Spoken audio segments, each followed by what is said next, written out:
this morning. We'll go ahead and get started. And the first thing we'll do is a board member roll call. I'll start to my left with our Vice President, Doris Ralston. Here. Our newest member, Hunter Barnett. Here. And Councilman Dave Donaldson. Here. Dr. Richard Vu. Here. And Commissioner Corey Applegate. Here. Okay. I see that Commissioner Carrie Geithner is not here yet. We're anticipating her arrival. Online, I believe we have Mayor Havener. Yes, sir, here, present. Great, thank you. And we do know that Dr. Deborah Chan is out of the country, so unable to join us this morning. Ask the board members if you've had an opportunity to review the agenda, and if so, we'll need a vote to approve the agenda. So approved. Motion to approve. Motion to approve by Doris. Second, Dave Donaldson. And Dave Donaldson gives a second. So all in favor of approval, let it be known by saying aye. Aye. Aye. Any opposed? And of course, there isn't any. We're going to pause just a moment. I see Commissioner Geithner coming in the room. Welcome. Hello. Excuse my tardiness. It was a very full morning already. That's okay. I understand. We are just getting started. We just approved our agenda, and we'll go on to Board of Health comments. And I'm just going to go around the room. I'll start over here with our Councilman Dave Donaldson. Yeah, thank you, Mr. President. I would just like to welcome the new members of the Board of Health, Commissioners Carrie Geithner and Corey Applegate, and also Hunter Barnett. And so I look forward to working with all of you. I think you'll learn a lot and be able to contribute a lot here on the Board of Health. We'll miss the ones who have departed, but they made great contributions, and I look forward to today's session. So welcome aboard. Terrific. Thank you. Commissioner Geithner, I know you just had a chance to sit down. Any comments for the board? I'll just say good morning. It's good to see you all. It's good to be here. Looking forward to this opportunity, and truly looking forward to digging a little bit in on this area that has, not been on my plate as a commissioner thus far, but really interested to see some of the changes at the federal level and what will be happening, and everything from NIH and the CDC. And so really look forward to seeing how we can implement and work with the new things that are coming down from the federal government. Okay. Mr. Barnett. Thank you. Just wanted to quickly say hello, and I'm very excited to be part of this board and the mission and the job that we have. I want to thank Susan and her staff for a very warm welcome. We had a great orientation meeting last week, and for the county commissioners for your appointment and confirmation to this board. I know I have a lot to learn, so don't be surprised if I'm a little bit quiet. I'm just taking it all in. And last couple things, I did have a chance to meet General Briggs over the last couple years, just with mutual affiliation with other organizations, so I know I have some big shoes to fill. And I'm a healthcare guy. It's what I do professionally. It's what I'm very passionate about personally. So again, looking forward to applying all of that to the work that we have to do here, but also, again, learning how that fits with public health and public policy. So thank you all. Terrific, and welcome. Thank you. Good morning. I'd like to also welcome the new members of the Board of Health, and also I would be remiss if I didn't say that I really appreciate the staff and the essential work that they do for the health of our community. It's very important work, and we have a great staff, and so I just want you to know how much I appreciate all of you. Thank you. And I'll jump over here to Dr. Vu. I just want to say Happy New Year. Okay. And Commissioner Applegate. Thank you, everybody. And then just quick intro for me, Commissioner Corey Applegate, elected for District 4, Somolinos Gonzalez's replacement. He was terming out this year. Before that, I was former Fountain City Council, and I was also a planning commissioner for the city of Fountain. So that's just a little bit about me, and I can't wait to dive more into this board and just learn more and see how we interact with the public and everything. So Terrific. thank you. Yeah, thanks for having me. Welcome. And Mayor Havener, any opening comments? And hearing none, I don't know if you're on mute. Give you a chance. Okay. Hey, Mr. What- President, could I ask one question of Sure. Hunter? And you said you're a healthcare guy. What kind of healthcare guy are you? On the business side specifically, so I work for United Health Group, specifically on enterprise strategy team. So I sit across both the United Healthcare, the health benefits business, and Optum, the health services businesses. And what I get to do every day is build new products and services for internal development and launching. So think of new care models, new products that benefit both the insurance and the provider side of the business. Okay, yeah, thank you. Okay, and for my opening comments, I wanted to say also welcome to all of the new board members. We are excited, and you do have some big shoes to fill, right? I mean, we had some great board members in the past. In fact, last meeting, we had an opportunity to say farewell to Lujinos Gonzalez, who'd been a long-term board member. And next month, we'll have Cammie Bremer will come by, and we'll have a chance to say goodbye to her in person. So welcome, all of you. We look forward to great things going forward on our board. Let me see. I think there's a little bit of an elephant in the room. We've all been made aware that our executive director, Susan Whelan, has chosen to retire after 25 stellar years with the health department, starting at an entry-level position and working all the way up through leadership.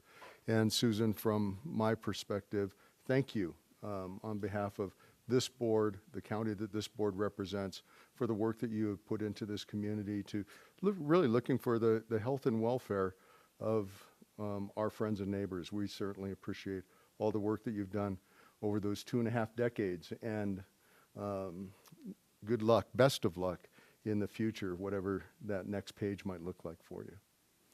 And having addressed that elephant in the room, if anybody else wants to make any comments to Susan, you're more than welcome to.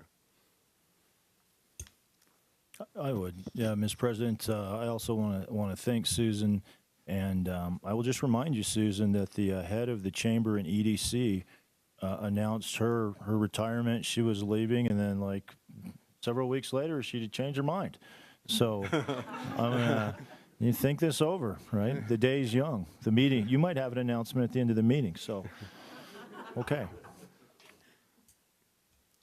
Thank you, Mr. President. Oh, go ahead, Doris. I'd just like to say that you will be missed. You big shoes to fill, whoever takes your position, because you've done an amazing, incredible, remarkable job with poise and grace and thoughtfulness. I can't think of enough words. It's pretty emotional. I'm kind of the most senior member on this Board of Health, and we've worked through a lot of challenges together. And you've risen above all the fray and just done amazing work on behalf of our county, and can't thank you enough. Anything you'd like to say, Susan? Thank you. I appreciate the kind words, and I don't believe I'm going to be doing a Tom Brady or the other one that you had mentioned. I just wanted to just express my deepest gratitude for Board of Health members who are currently on this board or who have served previously, especially the ones that have served in leadership roles, such as Kari Kilroy with UC Health and Dr. Tierbush and Ted Colas. I appreciate that because there's a lot that goes into these monthly meetings and preparation, and there's so much that this team accomplishes on a daily basis, and there's different times where there's heightened public health concerns, and public health employees are incredibly experienced, have a lot of technical knowledge, but more than that, they're so compassionate, and I am going to miss my public health family tremendously. I started as a air quality inspector, and I came from Fort Carson as a contractor, and I was incredibly happy to have a job at the county. And I would carry a backpack, go to Station 10, and downtown where they had air quality monitors, do the codes for the ladders to flip the ladders up. And sometimes when it was like freezing outside the last couple of days, I'd be like, oh, I hate my job, I hate my job.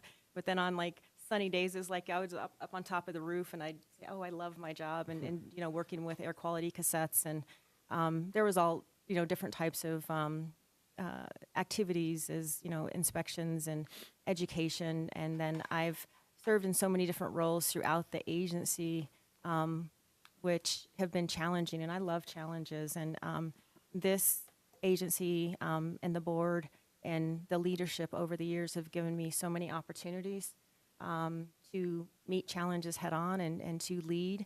And I'm just incredibly grateful to my team, all of the Board of Health members, elected officials that I've had the opportunity to build strong relationships with at the national level, the state level, the local level. Nothing gets accomplished in a silo. Nothing gets accomplished alone. All of the accomplishments of the agency under my tenure, that's not me. It's a team effort. Every single person, whether people are seen or not. And I just wanted to express a gratitude, and I'm super excited. I have so much enthusiasm about the future. And so achieving 25 years, and it's been a career goal of mine, and I'm excited. So thank you so much. She's excited because she's going to Hawaii. So. All right, for the board, we need an approval of the minutes. Hopefully you've had an opportunity to look at the minutes from our last meeting. And for Mr. Applegate, or Commissioner Applegate and Commissioner Geithner, I understand you weren't there, but trust me, we'd said that stuff, so. Mr. President, I'll move approval of the minutes. Okay, I'll thank you. second. Thank you for that. The motion from Councilman Donaldson and second from Doris Ralston. All in favor say aye. Aye. Aye. And any opposed? And there is none. Okay, any public comment? Do we have any? No? No public comment? All right, we are moving down to item number 6. It looks like finance and budget. Do we have someone presenting for us?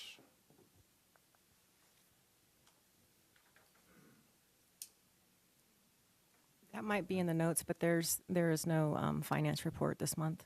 Okay. All right. Yeah, I think I read something that was about, because we're closing out last year, we'll get it next time. I apologize for that. It was in my notes, but moving on. Public safety and public health partnership is the next item on our agenda. Susan, do you want to introduce that? Sure. You know, we've invited members of the Sheriff's Office and public safety and public health. There have been strong partners over the years, and we have continued to work on some innovative projects with communicable disease and STIs. And previously there has been work on youth suicide prevention, helping with the behavioral health unit to write the grant on that and launch that effort. So there are numerous different efforts that we work on together, and we want to provide a presentation on the work that we've been doing together, and more recently about the work that we've been doing with a public health nurse within the CJC. So if you all would like to come up and Good morning, Board of Health. I'm Deanne Ryberg, and I serve as the Deputy Director here at El Paso County Public Health. And as Director Whelan mentioned, we wanted to share today a bit about our public health and public safety partnership over the years. In public health, we speak about our work being done through people prevention and partnerships. And certainly our partnership with law enforcement, specifically El Paso County Sheriff's Office, has been very important to the work that we do here at El Paso County Public Health. And as Director Whelan referenced, we have worked with El Paso County Sheriff's Office across a number of domains over the years. In the slide before you, you see a snapshot of different areas of effort that we have partnered on over the last decade. So in the domain of mental health, we have worked with EPSO on areas of youth suicide prevention, having them join us in the youth suicide prevention work group and coalition efforts. And also an important partner in our child fatality review team, where preventable and unintentional and preventable causes of death of youth in our community are reviewed so that we have the opportunity to work together and put in place prevention efforts to prevent those outcomes. And as Director Whelan mentioned, also the Behavioral Health Connect team, we were instrumental in partnering with EPSO to develop the grant to support that work, as well as working on a man therapy campaign to emphasize the importance of mental health amongst male members of our community. And particularly as EPSO has responsibility for one of the largest congregate facilities in the county, our partnership across infectious disease prevention and response has been an important cornerstone of our relationship over the years, working on a variety of communicable disease efforts. Most specifically, we had a lengthy and in-depth relationship to address hepatitis A in the community when we had an increase in hepatitis A cases, specifically impacting people experiencing homelessness and impacting our criminal justice center, and working very closely with EPSO to address this issue, not only in the community, but also inside CJC.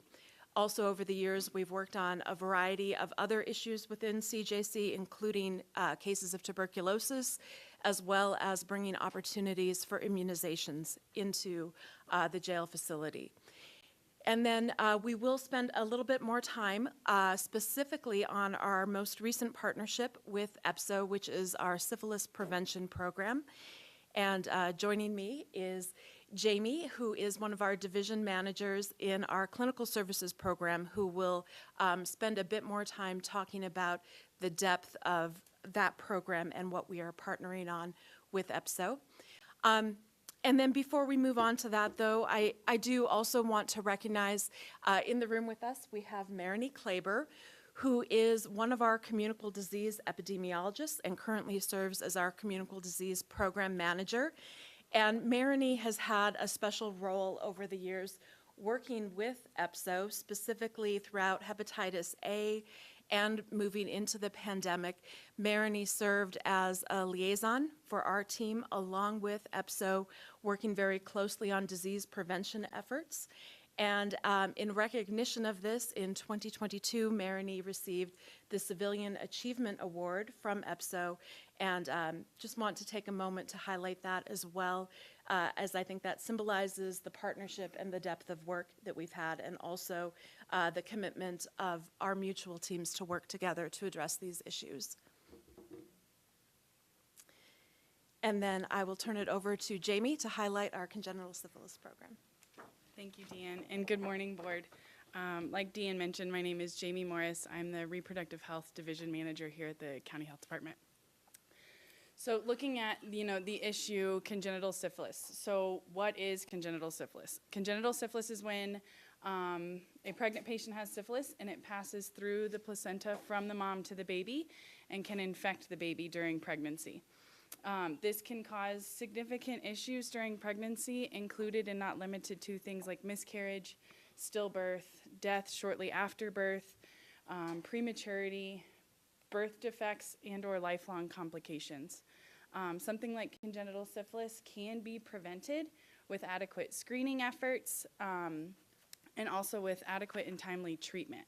So I think in your Board of Health packet you have a HAN, a health alert, that you can reference as well, that talks about the increase in screening efforts during pregnancy. So previously, a patient was screened for syphilis upon the first trimester, first prenatal labs, and now with this new public health ordinance that has now turned into a law, the efforts are to be screened at the first trimester, along with at the 28 to 32 weeks, and then also with admission to labor and delivery.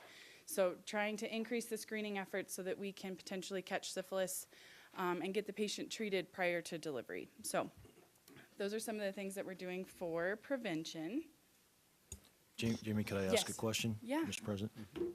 Was that kind of the practice anyway, and now it's codified into law, or was that really not the practice? The practice was just to test like once during the initial prenatal, and then it was kind of up to provider discretion on if they felt like the patient should be tested again throughout the pregnancy.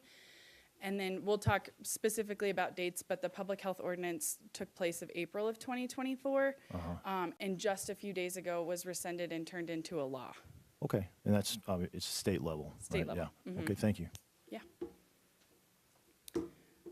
So this next slide, I want to tell you a little bit of a background. Over the last 5 years, there's been over a 600% increase in cases of congenital syphilis here in Colorado. In 2018, there were 7 documented cases of congenital syphilis and 50 cases in 2023. So a significant increase. You can also see on the graph here, this shows that from 2018 up until 2023, we've had a significant rise in syphilis here. These are El Paso County numbers. So in 2018, we had 92 cases.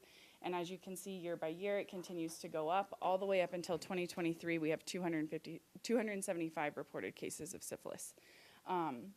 So it is an identified issue. CDPHE recognized the trends and started to think about what can we do to make a difference. A lot of these cases were looked at, and it was found that the pregnant patient had a touch point of being incarcerated at some point during her pregnancy as well. So that was a great place to initiate a screening program, and that's kind of where like the idea of this program was developed. Could I ask one more question too? Please. Yeah. You know, roughly you said some percentage. What was the percentage that were incarcerated? Do you know? Was it 10%, 50%? That I do not know. I know it was high. I believe it was above 50%, but I could get back to you Okay. on like the percentage. No, that's pretty significant. Thanks. Yeah. So the syphilis prevention program. So this is the program that we're doing here in El Paso County, where we send a public health nurse inside of CJC and the Criminal Justice Center to do STI testing for women of reproductive age, so age 18 to 45. Technically, reproductive age is age 15 to 45. However, at CJC, the youngest age they have is 18. So we go in, we offer STI screening and treatment for these patients if needed. We connect them to resources, make sure if they are pregnant that they're getting adequate obstetrical care while they're inside CJC and also in the community as well. So we started our screening program. This is the second year of the grant. Initiation was July 1st of 2023, and our very first screening day was December 12th of 2023. So we're just now coming up on like 13 months of data. So it's a very new program. But it's really cool, all the things that we've done, and so we'll talk about some of that exciting stuff as well. As far as the countywide response, with EPSO partnering with the health department, that enabled them to participate in a discounted pharmaceutical program called 340B. So this allows them to purchase medications at a significantly discounted price, which helps save with their pharmaceuticals. We also, like we were talking about with the public health ordinance, they were able to be in compliance with that prior to it even rolling out. So we started screening December 12th of 2023. The public health ordinance for increased screening rolled out in April 25th of 2024, and then has now become a law. So we were ahead of the game as far as making sure that they were in compliance with the screening parameters set in place by the public health ordinance. So in addition to our program, this increases access to testing and treatment, and also expanded services, which helps decrease any financial burden for EPSO. So, you know, they provide us the space in medical, they provide us, like the detention specialists will move the inmates and stuff for us, but we have a public health nurse in there providing all the screening, providing all the treatment, doing all of that work to help kind of partner with their medical group as well. And then El Paso County is one of the first to use like the rapid test that we're using. So we're really leading the way in this program. We've had multiple people across the nation reach out to us wanting to know our program information, details. wanting to know our standing orders, our procedures. Our registered nurses are operating at the top of their scope inside CJC, working under, our medical director, understanding orders, really doing really cool work, and it's gaining national recognition as well. So all of these people have reached out to us wanting to know more about what we're doing, kind of our perspective of the test, if we've had any pros, cons, anything like that. And then we've also been able to recently show other counties how we're doing things. So we just had Arapahoe County down in December to come visit CJC because they will soon be rolling out a very similar program in their detention center in Arapahoe County. So we were able to sit down, show them what we were doing, talk through stuff with EPSO. And I think that doing all these presentations, one of the big takeaways that I've noticed is a lot of people are interested in how we were able to do this program. I know we do have state funding from CDPHE and a little bit of federal funding too, but part of it is because of our relationship with the Sheriff's Office. So they've been completely supportive of our program the entire time. And we've really had them like in our back, in our corner. So I think having the support of them in addition to the drive of public health, wanting to do the right thing, that's some of the big structure behind this program.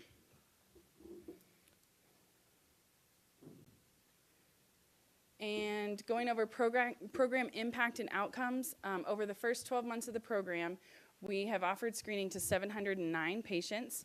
533 of those patients have chose to be screened. Of those patients screened, 10% tested positive for syphilis. And of that 10% who tested positive, we have a 96% treatment completion rate. So for those of you who are unfamiliar with syphilis and the treatment of syphilis, it can be 1 dose of bicillin injection or a 3-dose series of bicillin injection, depending on the staging of syphilis. That's done over 3 weeks. So if we aren't able to get the patient fully treated while they're in custody, if they're released, we make sure that they're connected and they come here to the county clinic to receive medication to get them fully treated upon being released as well. So pretty cool numbers, especially just over the first 12 months of the program. And this is done by, a single public health nurse for the majority of it. When we initiated our funding for the second year, we proposed to have a second nurse so that we could reach more people and screen more people. And CDPHE recognized our efforts, and we got approved for a second nurse. So even in the second year of the program, we expanded significantly. We went from screening 2 days a week to 4 days a week, almost doubling up on the patients that we were able to reach. So really cool stuff just within the first couple years. Yes, sir. Mr. Hunter. Thank you, Mr. President. 2 questions for you. How were these 709 patients chosen? Was it at random? Was it Initially people at random. raised their hand? Okay. Yes, and then people were raising their hand. No, initially it was at random, and then we wanted to be more strategic. So we went along, and there's a way for a patient to request screening. So they're able to go into like a kite system and kind of ask for screening. So that brings a confidential nature to it. They're not like raising their hand like, I want to be tested for STIs, So we're able to have patients ask for screening. We are also able to go through intake forms to identify patients that maybe have concerns about any signs or symptoms or potential exposure, and also history of assault, or if they're pregnant, or if they have a history of any sort of STI, things like that. We're able to then filter those on the intake reports and offer screening to those people as well. Gotcha. Thank you. One more question. Yeah. So 10% is the outcome. What was the expected outcome? What would you expect for this population, the positive rate to be? I don't know if I really went into this with any expectations. I think we've been able to make a difference. I don't have, data numbers are pretty small, especially when you're looking at congenital syphilis within the pregnant population, so I don't want to disclose any numbers specifically. But I don't think I went into this with an idea of what to expect. I will say maybe I thought that it would have been a little bit higher, but the fact that we were still able to catch 10% of these patients and then to get them 96% like treatment completed is pretty big. For sure. Yeah. Lots of value add, helping real people. Yes. Just a thought, could be good to know what that is so that Okay. you can benchmark and have something, have a goal. A goal, So if yes. it's, if it's 5%, well then the 10% is huge. If Yes. it's, I'm just throwing numbers out there. If it's 25%, might need to Right. figure out how to get to 25%, Okay. at least. Okay, and I can look at, one of the points we can pull is data for, what does this percent compare to for the percent of like just the county population too? Yeah. Thank you. Yeah. Yeah, thanks, Mr. President. It's Jamie, right? Jamie, yes. Yeah. Just a couple of questions. The first one, all women in this age group are offered the testing, right? Correct. Okay, so there's no, like, we're not, like, selecting to offer it to certain ones. They're all offered it. They're all aware of the program. We Yeah. put advertisement in the wards. We allow them to ask to be tested. And then we go through and we look for people who might be symptomatic. Is part of their in-processing, like, a brief little medical statement, and this is part of it for the women? Yes.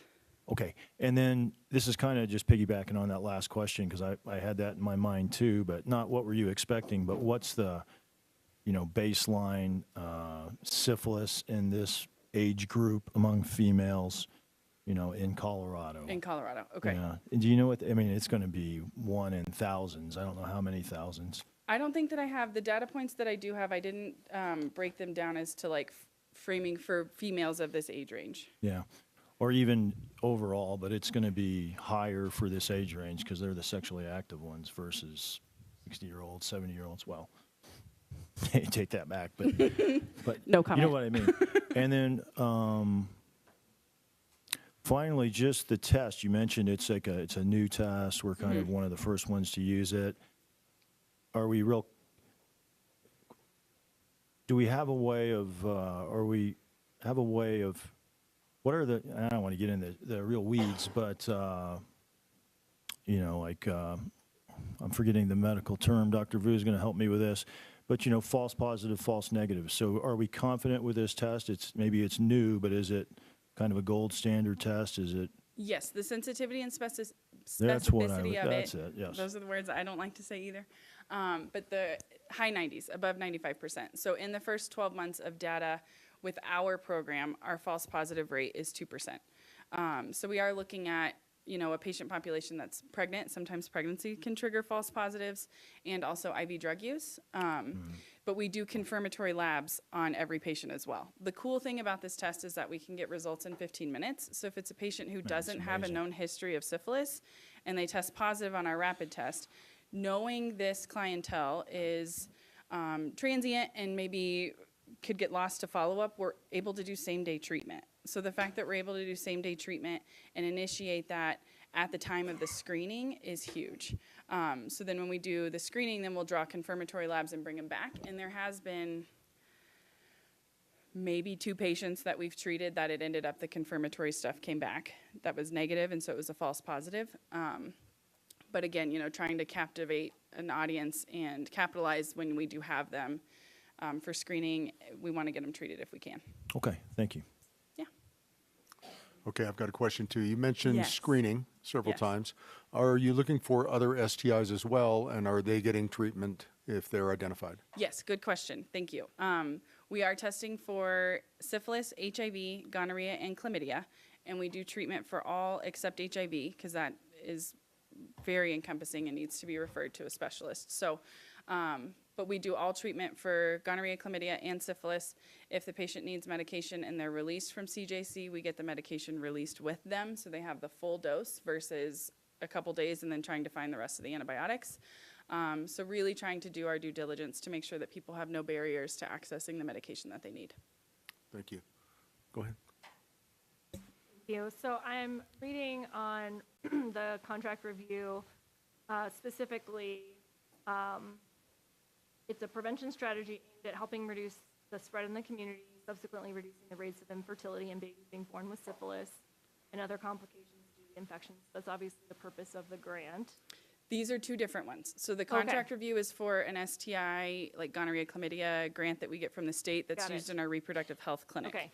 Are we looking for the same type of outcomes, or like what are the outcomes that the grant is working towards? Because you mentioned about the issues with, specifically with babies. So, I mean, what are we really, is it just, we're just trying to reduce the number of women who are experiencing this disease in the community? What are the specific things that we are looking to mark as the outcome? Trying to reduce the amount of syphilis, specifically congenital syphilis. So when we do identify a patient, a female patient who's positive, we do partner investigation, and we'll identify partners and subsequently offer screening and treatment to the partners as well. So that's kind of a caveat through the Okay, grant. so the graph that you initially showed that was kind of showing that rise, that's specifically, that is the number you were trying to reduce. That is the number we are trying to reduce, yes. Those are Okay. just cases of syphilis. This grant is specifically geared towards congenital syphilis, so trying to reduce it for pregnancy. So do we have the beginning numbers of what those congenital numbers are so that we can compare outcomes after doing this for a year? Yes, we can. Okay. I'm just curious if that's the goal, right? To be able to see, here's where we were, and then at the, after a year, and then after Yes. 2 years, are we making a difference? If that's the goal, are Right. we making a difference? That's what I was trying to Yes. kind of, yeah. Yes, and I think in efforts of this program and also the increased frequency of testing during pregnancy that's been set across as a law, I think that we should see some bigger improvement in the numbers and the outcomes. Can I just ask a follow-up on that? Sure. Because you talked about a public health order that was rescinded, recently became a law. Yes. So what was the process on that? Was that an executive order? Was that a bill through the legislature? Because you said it just came and we're just at the beginning of session. So I'm just trying to understand how that would have gone into effect. I cannot speak to that. I don't know Okay. if Dr. Albanese or Dr. Mayer, if you know the answer to that one. Last session that just went into effect. Hi, good morning, Dr. Bernadette Albanese, co-medical director.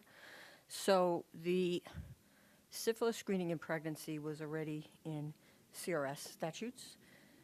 So there's some health requirements, public health requirements in CRS statutes, and then the State Board of Health has rules which are intended to sort of complement each other. And just historically for syphilis, as well as for HIV screening, the screening for pregnancy had been put and kept in CRS statute. And so when we had really this sort of epidemic rise of congenital syphilis, as well as syphilis of any age in the state, actually, I work at Adams County as well. So Adams County Health Department worked with CDPHE to increase screening to triple screening during pregnancy. The State Health Department elected to make that a public health order last April. And then Adams County worked with CDPHE to pass House Bill 1456 last session, which then moved the syphilis screening requirement out of CRS and into Board of Health rule, just sort of to complete the package. That legislation went into effect, and then once it did that, the Board of Health then had jurisdiction to just put it into their rule, which removed the necessity for the public health order. So it basically just did a swap. So it's actually historically been in Colorado law for a long time. This is just sort of some administrative moving around to make it easier to sort of manage these screening requirements as syphilis trends hopefully improve. That's the goal. And so if at some point down the line, triple pregnancy screening is no longer necessary, it's simpler for them to make that change. So that was it, the history. Okay, thank you. Thank you, Dr. Albanese. If I could just say one thing, Mr. President. And you've pointed out that you think it's more than 50% of the cases of congenital syphilis, the mothers were in jails previously. So this seems to be, addressing what the Commissioner Geithner was talking about. It seems to be a pretty effective place to try to intercede and address that. So seems if those numbers are accurate, I would be curious to just see what they really are. Yes, sir. This seems like a great place, and it's kind of a bottleneck where we can address the issue. Hopefully, they won't get another case before their pregnancy, but Right. So it seems pretty smart to me. Yeah, and agreed. And, the public health ordinance that's now a law, basically ensure that any medical provider who comes across a pregnant patient throughout their pregnancy has to ensure that they've had the testing done at the right intervals and or be able to offer it to them. So, you know, a lot of these patients don't have regular prenatal care. So it's not like they're getting the screening done. So this is a good touch point, capitalizing here, capitalizing in the ERs. Things like that are good touch points to the medical system where we need to be doing screening for stuff like this, so. I'll stop after this, but of the 700 cases or 700 patients that were tested, how many were pregnant? Do you have that number? I don't think I can disclose that number because it Okay. is small Okay. and patient identifiable information. so. Okay. Were some of the positives in pregnant patients? Yes, Okay. All right. So there you go. yes. And we make sure, you know, this program prioritizes congenital syphilis pregnant patients, so we make sure to prioritize those patients and make sure we're offering screening to keep them in compliance in addition to make sure we're getting the patients connected to the care that they need. So, yeah.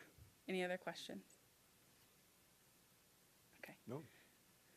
And then now I would like to introduce you to Chief Scott Dino and Chief Andrew Prim. Chief Dino was the bureau chief at CJC whenever we started the implementation of this program, so we kind of built it together, and then they have now switched spots. So, yeah, wanted to give them a chance to come up and kind of talk with you about like their perspective and what the program has done to benefit them as well. Absolutely. So good morning. As Jamie said, my name is Scott Dino. I've served as the bureau chief now since January of 2023, and up until October of this year, served as the detention bureau chief. I've been with the office about 22 years, and of that time, about 17 of those years involved the detention bureau in some capacity, in one way, shape, or form or the other. Ironically, this morning as we were doing introductions, many of these names I can associate with a disease. Hepatitis, TB, and now syphilis, vaccinations, right? So unfortunately, those names have always come across my desk in one capacity, and that's how I've come to know many. However, it was always in a reactive state. When Sheriff Roybal took office in 2023, really he challenged the executive team, meaning the chiefs and the undersheriff and himself, to say, how can we do things just a little bit better? Great question. I don't know. Public health actually made that pretty easy for me. I knew the detention bureau very well. I knew how we'd always done things, and it had always been reactive. Fast forward to May-ish of 2023, Summer and Jamie contacted me and said, hey, we've got this great idea. And I'm like, great. Change. Nobody likes change unless it's a pay raise. Fair? So with that, I thought, okay, here we go. But I'll listen to them. They came into our briefing room, and they explained exactly what Jamie's just been telling you before we had the stats to back it up in an idea. How to provide the resources, and ultimately, what did they need from me? And I asked, where's she at, Summer? I asked Summer, I said, so exactly what are you looking for? And she said, simple, a yes. And I said, okay, yes, it sounds great. Let's go ahead and see what happens with this program. I'd be remiss if I didn't acknowledge our medical provider, Vital Corps. This was part of that collaboration as well, where they too were willing to say yes to an idea where at the end of the day, really, who does it benefit? Our incarcerated citizens. We use that phrase in exchange for the phrase inmate. Why do we say that? Because these are, in fact, members of our community who just so happen at the time to be incarcerated. That's where public health comes in, right? We serve the citizens of El Paso County where they're at, but this is in a different capacity where it's proactive versus that reactive. Vital Corps came in with that same philosophy and commitment to say, yes, and how do we make it work? What does that mean? They were actually willing to give up some of their space in medical. Now, to be fair, I told them they were. But at the same time, they were willing to work with us to make sure that there was a space to do that. Jamie, Summer, her team were willing to take a field trip down to Pueblo to see how are they doing it and what could we do better to make sure that your staff feels safe when they're in fact in CJC. We're not going to put them in a hall with somebody who their safety may be compromised. So it involved collaboration. It involved a lot of teamwork, and ultimately it started with a yes. At the end of this, at the end of the syphilis kind of building of it and the launch of it, the question then became, what's next? Jamie, since then, and I'll let Andy Prem speak to this in a second, has launched into another program, our vaccination immunization program. But at the end of the day, for the first time, proactivity, versus kind of that constant reactive approach has been our theme to that. So this is our chance to brag in El Paso County Public Health. Thank you for that. And I guess the question is, what's next? I don't know. But together, Yes. I'm looking forward to see what it will happen. And the theme is, yes, how do we make that work? So thank you. I'll turn it over to Andy, and he'll kind of tell about where we're at moving forward. Good morning, Board. Andy Prem, Bureau Chief at the Sheriff's Office. Scott and I did switch bureaus here last October, and I came down to the Detention Bureau, and this program was well in place. I want to thank Scott and Jamie for getting that going. So I want to talk about the future, where we're at now, where we're headed. You know, our collaboration is great, and there's always going to be opportunities out there for the future.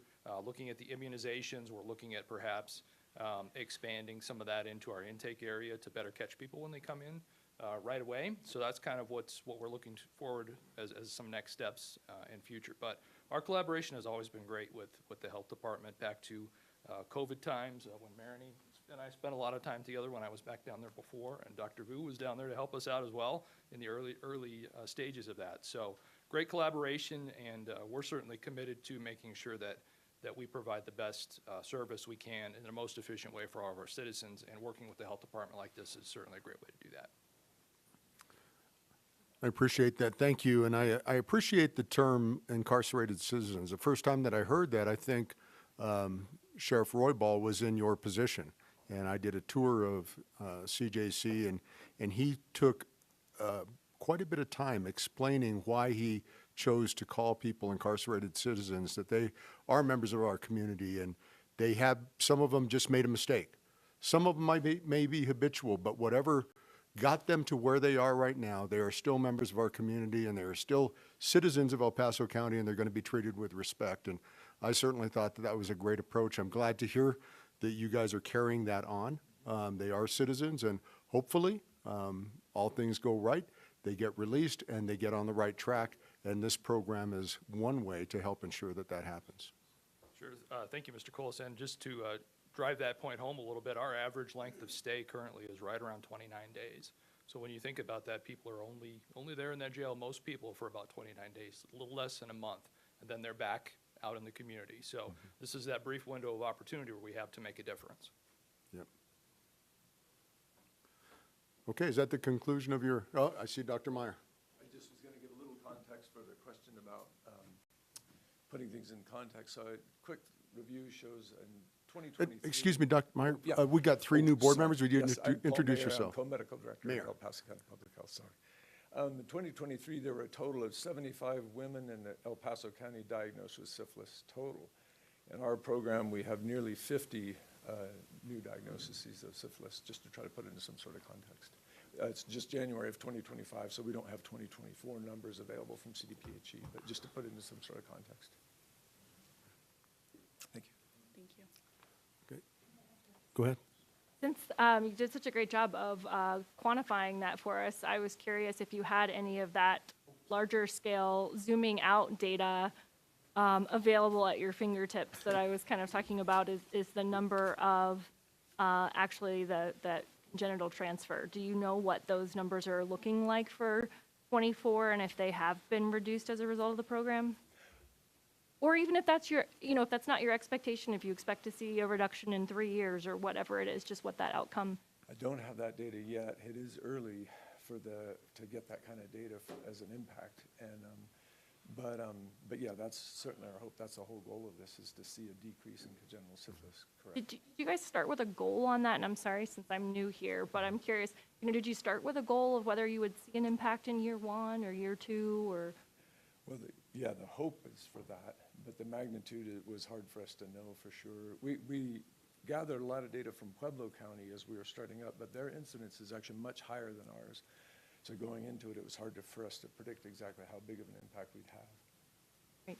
Do you guys expect to have, I know it's January, everyone's just closing up data and that will take some time. Do you have any estimate on when that will be available? And is that just something that, are you guys going to come back and report on that? Sorry, I'm unfamiliar with your process here, or is that something that you could share via email, or how would that work? Yeah, no, you bet. We could come back and do an interim kind of interval progress in the coming year, sure. Okay, thank you. Could I just piggyback on some of that, Sure. Ted? Yeah, obviously, we find it very interesting, the topic. How long has Pueblo had this program? Sounds like we're kind of mimicking theirs. Pueblo is on year 4 of their contract, I Okay. believe, and we started year 2, July 1st. And have they seen a decrease in congenital syphilis cases yet down there? I cannot speak to that data point either. I Okay. don't know that. Okay. And it's going to be tricky because you have people moving into the county, so. We get patients Yeah. from Pueblo, we Yeah. share, so a lot of it is kind of back and forth. Okay. And the numbers, what was the congenital syphilis numbers that you had up there? In 2018, there were 7 documented cases of congenital syphilis in Colorado, The state, yes. in the state. Yes. In 2023, there was 50, Okay. so that's that 600% rise. And then of those 50 cases, 10 of them were in El Paso County for 2023. Okay, so we had 10 in 2023. So that'll be this is helping in other ways too, but it'll be interesting as Commissioner Geithner is kind of asking if 3 years down the road we're down to 6 or 5, or there's a real trend that way. So thanks. And with, some of the work that we've done with the tests that we use for this program, Vital Core, the medical group inside of CJC, has purchased the test to use for male population. So, males don't meet criteria of our grant. We can screen partners, but now Vital Core has stepped up and they're running the same test on the male population to do their part in treating men as well. And it'll be, in truth, it'll be difficult to tease out the magnitude of our intervention in the context of the fact that the medical community in general is now testing for syphilis a lot more. When we look at why syphilis exploded, part of that was a lack of testing, a lack of awareness. Now the medical community in general is doing a lot more testing for syphilis, so we're treating just generally syphilis more. There's less, hopefully going to be less syphilis in the community in general, and that will help decrease congenital syphilis rates. And so we will be part of that impact, but we won't be able to claim that the full impact, of course, is from us. I apologize for all the questions. I have the newbie problem here, but I'm not super familiar with this particular subject. But understanding the grant being specifically related to that congenital piece, I would assume that all of these folks are eligible for Medicaid programming at a minimum, right? If they become pregnant. Generally speaking, right? Under what I know is the availability and eligibility of that program. For treatment of this, is it possible to treat early on in a pregnancy and have good outcomes for? Yeah, that's the goal. That's ideal. But we Okay. have statistics where we know a third of cases of congenital syphilis, actually at least a third, they were diagnosed early in pregnancy and never treated. That's part of what drives this desire to get people in and treated as soon as we can. It's a transient group of people. Many of them do not access healthcare regularly. They have substance abuse issues, and they really struggle with kind of functional behavior. So they'll get diagnosed but never treated. So our greater than 90% treatment completion rates are amazing. I mean, that's fantastic. And this group of patients, that's an amazing number, I'll tell you. And it's because they are truly a captive audience. And so we're able to treat them, which is great. That makes Okay, a I'm whole lot of sense. looking Thank at you. one more, Dr. Vu. Thank you, Jamie. Thank you for this program. In my mind, it is difficult for me to have a goal up front to decrease the rate of congenital syphilis because this intervention is diagnosis and treatment and not a behavioral intervention which comes way before diagnosis and treatment. So, if you don't have this intervention of diagnosis and treatment, the rate of rise of incidence might be this, but if you have this diagnosis and treatment intervention, it still would rise, but you just don't know what the difference is. Okay, well, thank you all very much. You could tell that this was a topic that had a great deal of interest from the members of the board. We appreciate the work that you're doing. And again, for an maybe underrepresented segment of our community, of our population, one that sometimes has a difficult time accessing healthcare or accessing it regularly, but intervening on their behalf, you're doing a great job. And hopefully, we see some of these data points and these numbers trend in a positive manner in the years to come. Yes. Yeah. Yeah. Thank you. Thank you, President Coles. Thank you. Okay, we are moving on to a new It's a renewal of a previously approved contract on sexually transmitted infections. And who is doing our presentation for that? Jamie, back up. You Hi, my thought name you is were Jamie. done. Yeah. Well, I didn't really know. All right. So my name's Jamie. I'm the division manager for the Reproductive Health Clinic. And as stated in your board packet in the contract synopsis, today we are seeking your approval for the CDPHE grant renewal for the STI screening and treatment contract in the amount of $53,566 for the time frame of February 1st, 2025 to February 28th of 2026. These funds will help continue our work to improve reproductive and sexual health and to prevent infertility and negative birth outcomes by the screening and treatment of patients infected with sexually transmitted infections. This grant pays for the lab fees and medications needed to treat said infections. This prevention is aimed at helping reduce the spread in our community, subsequently reducing the rates of infertility and babies being born with syphilis and other complications due to infections. This contract was originally presented and approved by the board in 2019. We are now seeking approval for the fourth option letter, and this contract will expire February 28th of 2026. We look forward to continuing to serve our families here in El Paso County. Are there any questions related to this contract? Okay, thank you. And for the new board members, we typically, every meeting, we get these contract presentations. Some of them are new and and we have a greater explanation to it. The ones that are renewed contracts, we have more of a synopsis of what the contract is good for. And then every time that we get one of these, it brings funding into the agency, and that requires a vote of the membership. So I'll be looking for a motion to accept this contract renewal. And, Mr. President, I'll move approval of this STI screening and treatment contract. Thank you, Councilman Donaldson. And second? I'll second. Thank you, Commissioner Applegate. All in favor, let it be known by saying aye. Oh, sure, go ahead.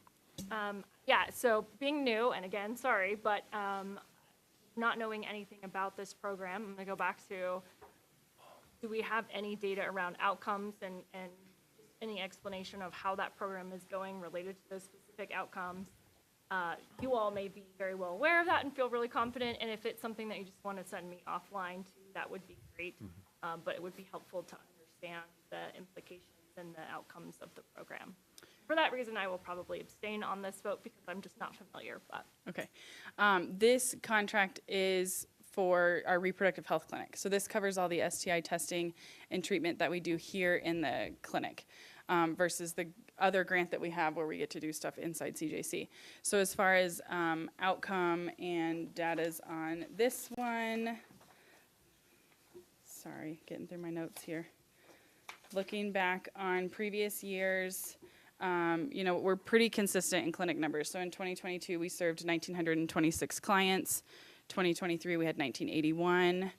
2024, we had 1,922 clients. And so each year we've done, gonorrhea, chlamydia, and syphilis testing. So this most recent year in 2024, we did 1,042 gonorrhea, chlamydia tests, in addition to 998 syphilis tests. In previous years, we had done 614 and 731 syphilis tests. So you can see the significant increase in syphilis tests that we're doing here at a county level as well, over 200. So as far as like outcomes, we're able to do some same-day treatment and stuff in the clinic as well.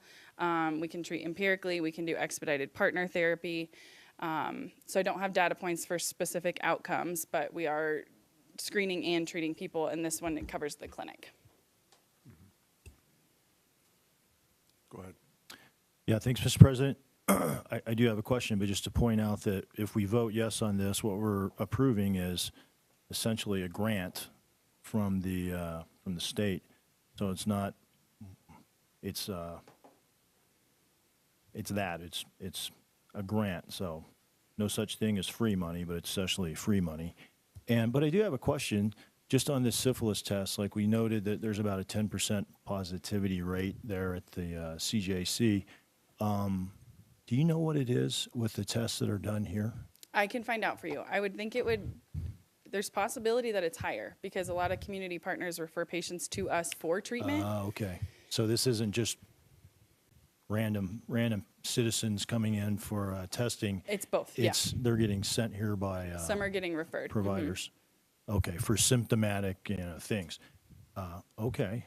Or Yeah. like the at-home test, there's some companies that do at-home testing, so then if those come back positive, the patient automatically gets referred Okay. here for the treatment aspect of it. And just for the medical folks on the board, I mean, the big idea here is you treat it, and then you don't have infections to, however many other partners who then have, infections to other partners, and it just goes publicly. It creates bad health. So Correct. I think it's a win, and I'm proud that I motioned approval of this. Thank you, sir. And we have a second on the board. Any other discussion? Go ahead. Thank you, Mr. President. Not to belabor the point, but I just also want to add my voice too. I think it's very important to be very clear on objectives and key results, because there's just no way to contextualize To measure, the outcome. correct. I don't think anyone in this room is going to debate the value add of this program, but as you can tell, it's even with the commentary on it's kind of free money, but not really. But we still owe it to ourselves and our fellow citizens to fully understand what the return is. Okay. So the extent to which that you have those data points, it would be great to get them in a report and an email, but to come back in 3, 6, 9 months and show us the results on the outcome would be Yes. helpful. And I think that goes for really any program, because I think we might have similar discussion throughout the year on that. Yeah, thank you. Thank you. I was just going to say that not everything that can be counted counts, and not everything that counts can be counted. And would like to just remind you that there's outputs and there's outcomes, and sometimes in the area of prevention, it takes many years to come up with those numbers. So just be cognizant of that when we're going through the year. Thank you. Thank you. And Dr. Vu. So thank you. In our practice, an example would be we are a primary care practice. Our goal is to reduce the average hemoglobin A1C of our patients with diabetes. And the outcome we're hoping for is that there will be reduced complications of those patients with diabetes. It is not possible for our practice to be able to show that outcome. We depend on bigger previous data and recommendations and guidelines to show that outcome. In our practice, our responsibility is to trust on those outcomes and implement the practice in our practice. So a lot of times these grants are for us to implement processes that have been shown to be beneficial. And it's, if we can certainly spend time to show that on our practice diabetes population, we can see this outcome, but that additional work and the money that's put into it may not be worth it. We should put our effort into implementing what we think is good practice. Thank you, Dr. Bill. Okay. I'd Seeing, like to second the motion that Councilman Donaldson made. all right, we already had a second, I think, from Commissioner. Okay, I'm Applegate. sorry. Yeah. Thank you. Okay. So all in favor, let it be known by saying aye. Aye. Aye. Don't know if I heard Glant on there. Any opposed? And there is none. And did abstain? Okay. And Commissioner Geithner has abstained from that vote. And Mr. President, if I could, I would just like to add, a little bit to what Dr. Vu was saying, that this is truly a primary function of public health. Like having a place for citizens or patients to be treated for STDs. I mean, that is bread and butter of public health. So,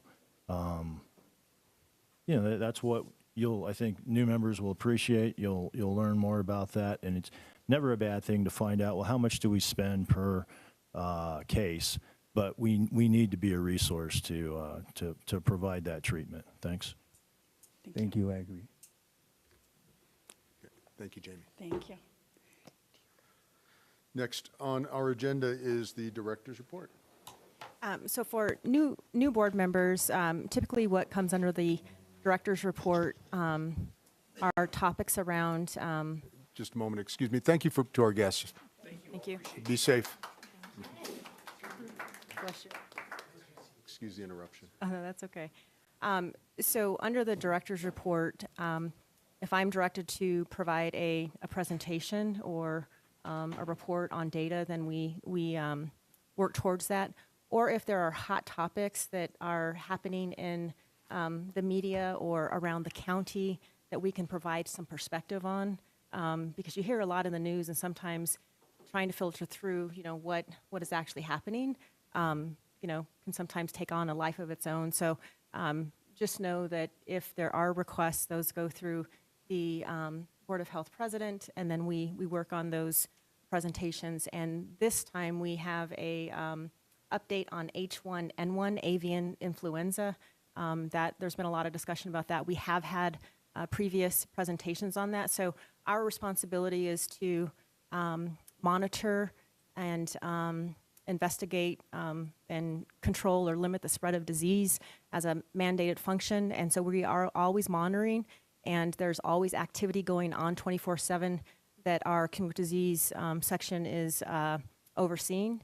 And I'll invite Dr. Albanese up, and we'll have a presentation that is brief on H1N1 avian influenza. And this gives the board an opportunity also to ask questions and to gain a better understanding, rather than just possibly hearing about it in different venues. And being a physician is a different situation, might be a little bit more in tune, but that's what the director's report is typically involved. Okay, hello again, Dr. Bernadette Albanese, co-medical director. So I am going to do a very brief background and overview of this avian influenza update. So the technical term for this is highly pathogenic avian influenza. It's called HPAI, that's the acronym. And the reason for that term sounds very scary is that it's highly pathogenic in birds, right? Avian is birds. And so this disease and this infection with a flu virus, specific type of flu virus, causes a lot of severe disease in birds, whether that's wild birds or poultry or backyard flocks or commercial flocks. This particular strain of the virus, called H5N1, which is a way that you describe types of influenza A viruses. Actually, this particular strain has been around sort of internationally for quite some time. It was initially identified in a poultry outbreak in Scotland and back in 1959. So in and of itself, it's not necessarily brand new. But up to 2020, it had been actually very isolated in terms of the birds that it would impact.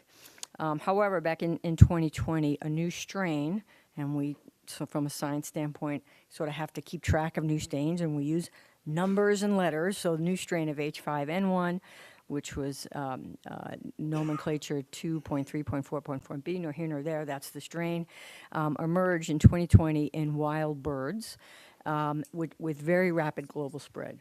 So this version, this strain, stuck in terms of it easily being spread in wild birds, and then the outcome of the birds are notated because they die, right? So it's a highly, very severe illness for them. So in North America, it was first detected or observed in wild birds in North America at the end of 2021, so sort of getting closer to our borders. And then in 2022, this strain of H5N1 influenza virus was identified in the United States by detection of poultry outbreaks, because those birds get sick and there's mass die-offs, as well as the same with wild bird detections. So our agriculture partners primarily have been involved with this virus in the United States since 2022, monitoring and responding, particularly to commercial and backyard poultry flock outbreaks, and then notations of wild bird deaths around the country. But what changed this year in 2024, for the first time it was detected that livestock could become infected with this bird virus. So basically it went from bird to livestock, and the livestock hit primarily this year are dairy cattle. Okay, so I'm not a zoologist to explain how that all happened, but it essentially started as a wild bird virus, wild bird, what we call spillover, infecting dairy cattle, and then we began having dairy cattle outbreaks. By the way, for interest's sake, those are not the only livestock impacted in the United States this year. Alpaca have been impacted in as well as swine, so pigs. Now, our state was impacted via in the dairy herd situation. First infected dairy herd confirmed April 25th, 2024, so a little under a year ago. Most of the dairy herds that ended up getting impacted were in the east and northeast part of the state, including our partners to the north in Weld County. So then Colorado became a part of this situation and response. Next slide, please. Okay, done. Okay, so just a big picture in terms of, so livestock situation, 2024, that's what's sort of been the hot topic with this H5N1 bird virus. So since March of 2024, when it was first confirmed actually in Texas and Kansas dairy herds, it has spread around the country, as you see by the various blue shades on the map, are impacted states. So overall, since March of 2024, there have been 929 dairy farms across 16 states around the country that have been impacted. The darker the shade blue, the higher the number of dairy herds impacted. For a period of time back in June or so, Colorado actually was leading the way in terms of the number of dairy farms impacted in our state, but overall, over the course of this sort of livestock outbreak from 2024 into the beginning of 2025, it's been Colorado, California, Texas, and Minnesota have been the most heavily impacted, but again, various numbers of impacted herds in these other states. This is for me. Well, let's just do next slide. I don't want to try to figure out the buttons. Next slide, please. Thank you. All right. So so not only has this been a pretty significant impact in agriculture, dairy cattle get symptomatic. They can have respiratory illness. They can have gastrointestinal illness, and their milk production either decreases, goes away, or becomes very abnormal, meaning the quality and consistency of their milk changes. Right now, so not only is there concerns from an agricultural standpoint, there's concern about whether this virus will take one more hop and infect humans, right? So it can go bird to human, bird to cow to human, and then the question is, will it then become human to human, right? Ultimately, from human health standpoint, that is the biggest concern, because I don't want to say the P word again, but that type of situation could potentially lead to another pandemic. And so since this introduction in 2024 into livestock, and so we've sort of had the ongoing poultry outbreak, we have concerns from a public health standpoint because people manage poultry farms, and so there's a lot of contact between, potentially between those infected poultry and the agricultural workers, hence the same when we had dairy cattle impacted, and so the intensity of human surveillance got amped up in 2024, and thus far, there have been 67 laboratory-confirmed human cases of this exact strain of virus in the United States. I will preface that by saying that is an undercount, just based on symptoms and human illness among agricultural workers on impacted dairy farms or on impacted commercial or backyard flock. I'm not using the right technical word, farms, for lack of a better word. There have been other respiratory illnesses that, for which one reason or another, there wasn't an opportunity to test. So 67, probably the low number, but that's where we're at in terms of official counts. Thankfully, in the United States, this illness in humans has been relatively mild. If you look historically at H5N1 human disease internationally, in other countries that had been dealing with this before it came to the United States, it's been a very different experience, different strains of the virus in terms of what's circulating locally. And there's been severe respiratory illness notated, including deaths. So we were worried from a public health standpoint. But thankfully, thus far in the United States, it's been relatively mild illness, namely with conjunctivitis, very distinct conjunctivitis. So pink eye, really bad pink eye, fever, cough, body ache. So some respiratory symptoms too, typically accompanying the pink eye. So investigation of those cases have identified these humans, these people that have been infected have had direct close contact with sick or dead poultry, or work with dairy cows on impacted farms, or the milk during processing. So in dairy cows, the milk is infected. And in fact, that's probably one of the mechanisms that it gets spread from cow to cow, which has happened is during the milking process.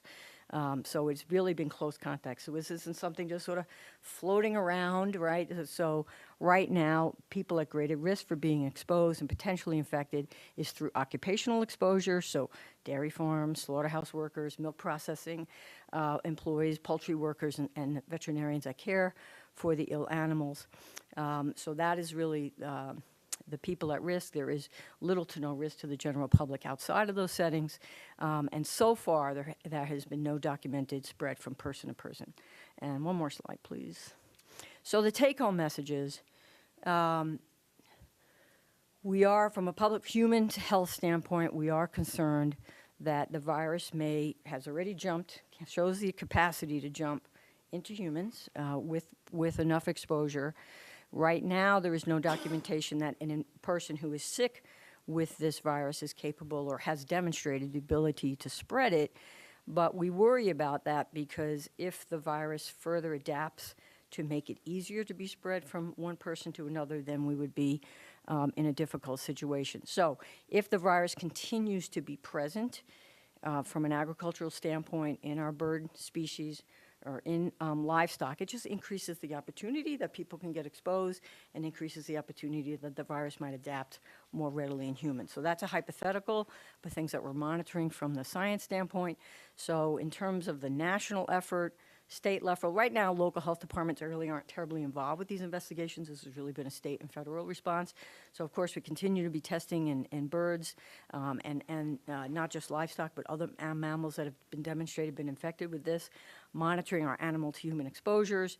If we find agriculture workers have been exposed without using proper protection to poultry, infected poultry or livestock, we're offering Tamiflu, basically, to try to protect them or to treat their symptoms. And from a take-home point, in terms of this involves animals from which we eat food, pasteurization, thankfully, not only is pasteurization great for lots of things, oh, by the way, it kills H5N1 viruses, and pasteurized milk is safe to drink. It is also safe to eat properly handled and cooked poultry, as well as beef, and again, to drink pasteurized milk and properly handled means cook it to proper internal temperature, so on and so forth. That message has been around in public health for a long time, and we strongly discourage people drinking raw milk or consuming products made from raw milk.